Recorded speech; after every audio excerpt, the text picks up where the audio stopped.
Good day everyone, so welcome back to our YouTube channel. So from the previous video that we have talked about globalization, and for this video it's different because we talk about language. Okay, so to start with, let us first define our objectives for this lesson. So at the end of this lesson, you are expected to learn the general ideas of how language change occurs and know the unique use of language in different ways. Okay, so language in society. So to better understand this, let us first define what is dialects. So a particular form of a language which is peculiar to a specific region or social group. So to better understand or to have an example about dialects or to define easiest.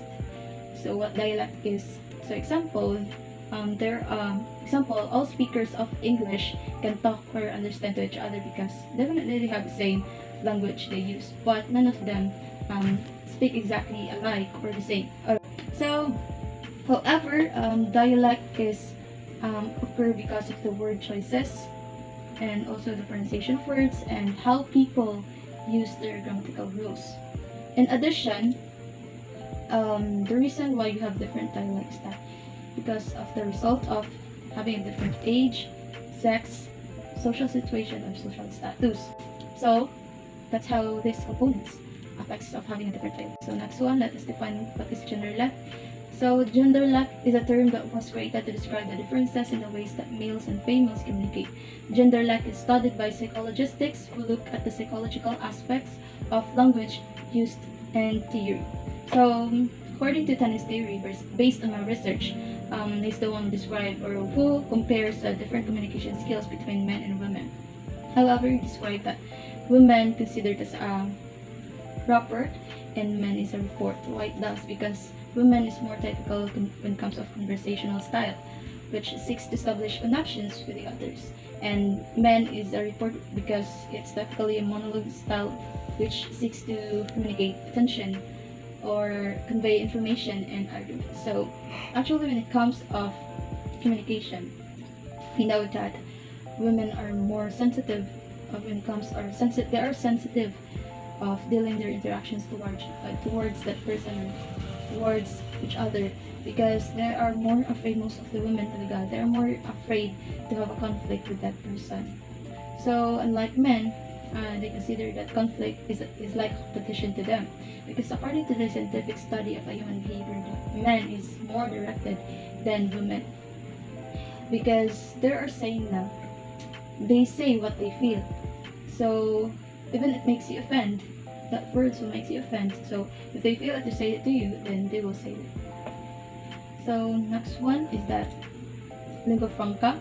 So lingua franca is a language that is adopted as a common language between speakers whose native languages are different. So the best example to describe lingua franca is that, for example, here in the Philippines, we know that Philippines is divided into three groups of islands, namely the Luzon, Visayas, and Mindanao, and that three islands consisted of many languages.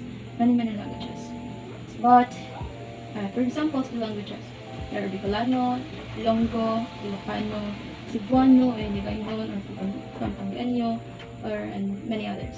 So, but even though it has many languages in the particular islands, but there is just one language that commonly used by Filipino.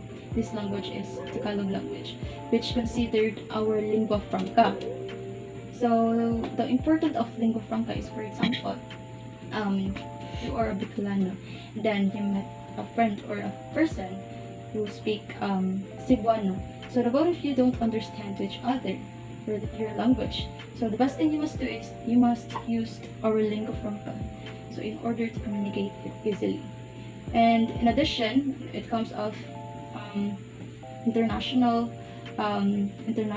language that we use to.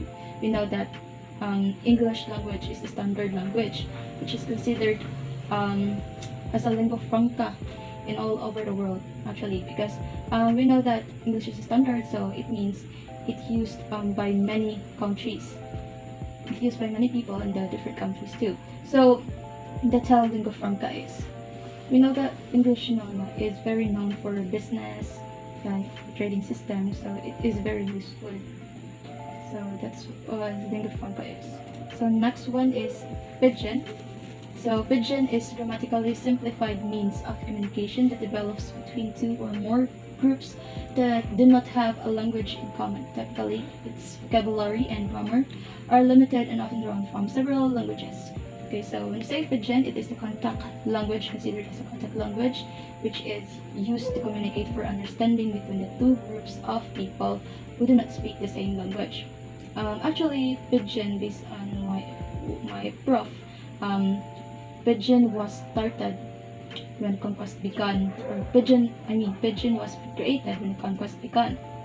Like for example, there are two countries, and then this one country is the one who occupied this particular country.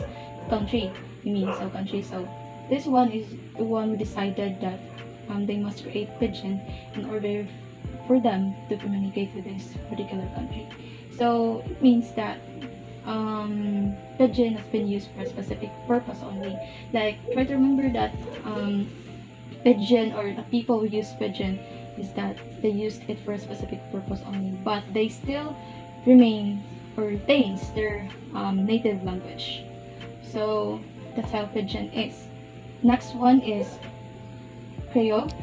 So Creole is a stable natural language that develops from the simplifying and mixing of different languages into a new one within a fairly brief period of time. Often a Pidgin evolved into a full-fledged language. Okay, so when we say Creole, it will be considered as Creole if the one country is still continue to use Pidgin language in a long period of time, which means that it's still they still keep on using this Pidgin language in their generation to generation. So that would be called as a Creole now. So next one, bilingualism. So bilingual is the ability of an individual speaker or a community of speakers to communicate effectively in 3 or more languages.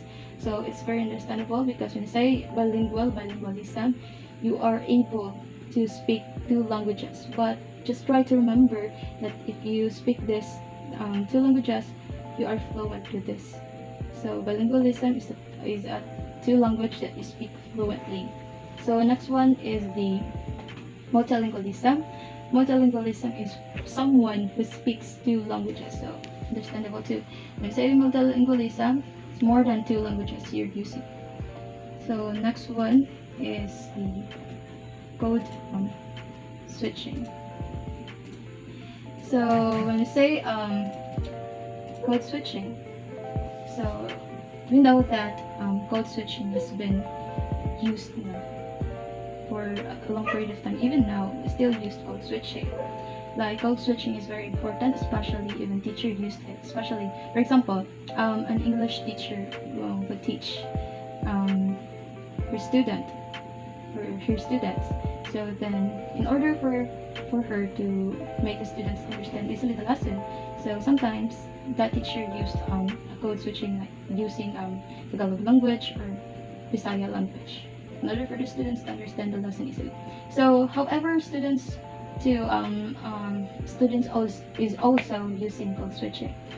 For example, when it comes to oral recitation. So sometimes students are not capable to speak English fluently, so they supposedly apply code switching language like Tagalog or Bisaya in order for them to express their ideas. So that's the end. Okay, so I hope guys you learned something from this video, and if you have any questions, don't hesitate to comment here. So thank you so much for watching, everyone. God bless.